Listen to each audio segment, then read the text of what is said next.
When I was in high school, I went to the movies with a girlfriend. Specifically, I remember the movie being The Ugly Truth. It was a crappy night outside, massive thunderstorm and windy as hell. Usually, I like to go and pick a good seat. This is before you could pre-select your seats online and then take turns going to concession. When we entered the theater, it was empty. When you're a teenage girl and you're in an empty movie theater, what do? You take out your flip phone and start taking selfies as we are deciding if we even want to get snacks for the movie. The lights flicker. We were a little creeped out, but obviously it was from the storm. Then in walks a guy, maybe in his 30s. He's wearing a backpack and his clothes are a little dirty. He immediately looks at us and says, Oh, two beautiful girls and one guy in a movie theater. You know what that means?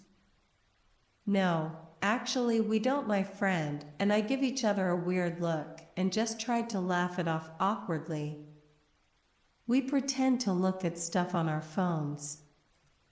When the guy walks into our row and sits directly beside me, doesn't even leave one seat in between. He starts making small talk, and I'm obviously uncomfortable, and I'm kind of leaning towards my friend. So, this guy can't see my phone. I'm texting her like WTF. We need to leave. This is weird. And she replies like, Oh, it's probably nothing. He tries to make small talk, and I reply with one-word answers. This guy then asks if we have boyfriends. I immediately say no, and instantly regret my decision. My friend replied with yes. He is more interested in me now. I was so mad at myself, but I was very nervous.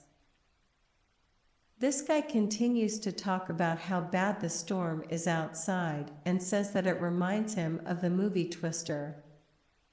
This immediately makes my anxiety worse. I have a really bad fear of being stuck in a tornado or whatever. I feel like I'm about to have an anxiety attack. This time, I turn to my friend and say, I want popcorn. Let's go get some before she has the chance to answer me. He says, Well, it's a good thing. They don't frisk you when you come in here. Since I have a knife in my pocket. And he chuckles. I immediately stood up, looked at my friend and said, Let's go. I want popcorn. She stood up and followed. At this point, there's still no one else in the theater. We walked calmly in front of the screen. And as soon as we turned the corner, we bolted. My friend immediately called her mom, who then told us to tell someone at the theater. The manager came over. We explained the situation and he called the police. Now this movie theater was the spot that everyone in my high school worked at. There were a few staff members and the manager standing around us. You could see everyone staring. And I was so embarrassed. The police arrived and spoke with us. It was a male and female officer. The male officer was obviously annoyed and didn't believe us. The female officer didn't seem to either. They go in the theater to find the creepy guy. About 15 minutes later, they come back. The male officer has nothing to say, but the female officer told us that he had a pocket knife on him, and they escorted him out of the theater. She reassured us that we did the right thing, that he did seem quite creepy, and she would have done the same thing in our situation. This made me feel a bit better as the officer is done talking with us. I see my friend's mom, who is quite short, yelling and shaking her finger at the manager. I get embarrassed again. And then he gives us like 5 free movie passes each. He invited us back to the theater to finish the movie.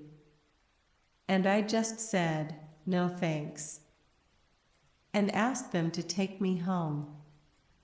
I still haven't watched that movie.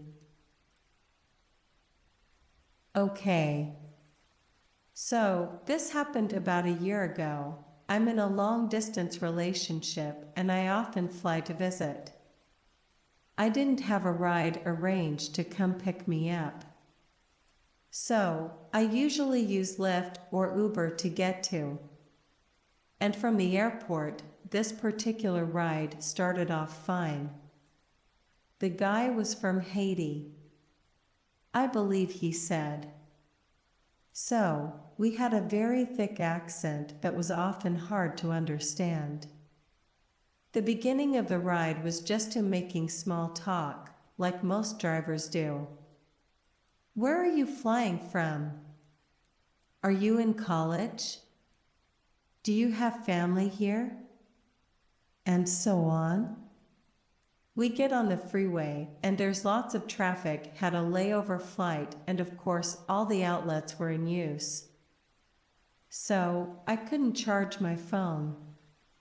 I'm hoping this traffic lightens up, because I really need to keep in contact with the people I'm going to be staying with. Of course, with my luck, the app crashes and says you have arrived while we're literally in the middle of the freeway, near no houses at all. I get kind of annoyed, and the driver says he'll pull over at this Walmart nearby to figure out what's wrong. Apparently, he had a very old phone, and it wasn't giving proper directions, but I said that we could use mine, but I needed to charge it.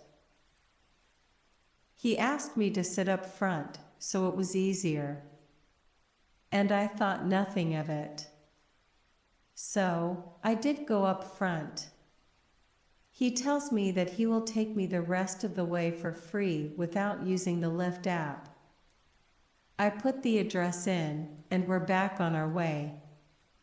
As we're pulling out of the Walmart parking lot, he asks me how old I am. I told him I had just turned 18. And that's when things got kind of weird. He seemed to lighten up at how young I was, which was a bit odd, but whatever. He then asks me a series of questions, like, Why don't you live here in this state? You should move here. You could go to college here. So why don't you? I'm a doctor, and Lyft is just a side job. So, I have money. This man was at least in his mid-40s. I told him that I had no money to just randomly move to the States and start college. Seeing as I had just become a legal adult, he then told me, I can take care of you. I'll buy you a little apartment and a nice car and take you out and pay for your college. I thought he was joking. So, I kind of awkwardly laughed and said, that's okay. He didn't need to do that. But he kept insisting, and I was getting kind of creeped out. I really didn't want to jump to conclusions. I thought maybe he's just not sure how to hold a proper conversation since he's foreign or something. About 20 minutes later, we are about 5 minutes from my destination. My phone kept doing that annoying charging, not charging thing that phones do when the charger wires are loose. I had this phone a while, so it did this at times, and apparently hadn't really been charging it much at all. And it died. Since we were so close to the destination though, I told him that I knew the rest of the way, but I tell him to turn right. And he'd say, okay, and purposely turn left, or keep going straight, anything. But what I told him to do now we're lost, because he's ignoring everything I'm saying and playing it all off as an accident. And I'm not super familiar with the entire area. I only knew a small portion of streets. He tells me he lives nearby, and I start getting really scared because I think he's going to kidnap me or something. I let out a single tear. And then I tell myself to keep it together because in the movies, whenever they see fear, they get mad or something. So I'm trying to make it seem like I'm not losing my shit. Finally, he turns back around, and when we're almost there again, he starts purposely going the wrong way. Again, at this point, I got my phone to about 5%. He reaches over a while at a red light and grabs my phone and rates himself 5 stars on Lyft and friends me on Facebook. He also puts his number in my phone and tells me to call him if I ever need anything and that we should go out sometime. I give a little fake smile. So, he doesn't know I'm about to shit myself from fear.